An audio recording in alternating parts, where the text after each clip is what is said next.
असं म्हटलं तर वावगं ठरणार नाही। कारण असे निर्णय घेतल्यामुळे जातनिहाय जनगणनेतील आकडेवारीमुळे कल्याणकारी लोकाभिमुख योजनांचा त्या समाजाला फायदा होईल, त्या अधिक प्रभावीपणे आपण राबवू शकतो। समाजातील आर्थिक व सामाजिक विषमता दूर होईल आणि भारतरत्न डॉक्टर बाबासाहेब आंबेडकर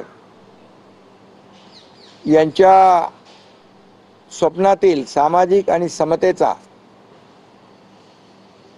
जी काही संकल्पना होती ती प्रत्यक्षात येईल। आणि त्यांनी जे संविधान लिहिलं, घटना लिहिली, त्यामध्ये सर्वसामान्य माणूस शेवटचा घटक त्याच्यापर्यंत न्याय पोहोचला पाहिजे, या निर्णयामुळे हा शेवटच्या घटकापर्यंत न्याय पोहोचेल। मगाशी म्हटल्याप्रमाणे स्वातंत्र्यानंतर पहिल्यांदाच हा जातनिहाय जनगणनेचा निर्णय घेतला आहे। त्यामुळे मी मगाशी म्हटलं की हा ऐतिहासिक निर्णय आहे। असे कठोर आणि धाडसी लोकाभिमुख जनतेच्या हिताचे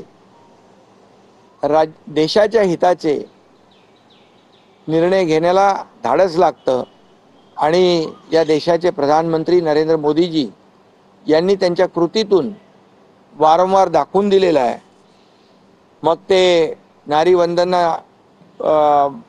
नारी शक्ती वंदन जे आहे, म्हणजे आपल्या लोकसभा आणि विधानसभेमध्ये आरक्षण देण्याचा निर्णय असेल, 370 कलम हटवण्याचा निर्णय असेल, वक्फ बोर्डाचा निर्णय असेल, असे ऐतिहासिक निर्णय, धाडसी निर्णय प्रधानमंत्री मोदीजींनी घेतले।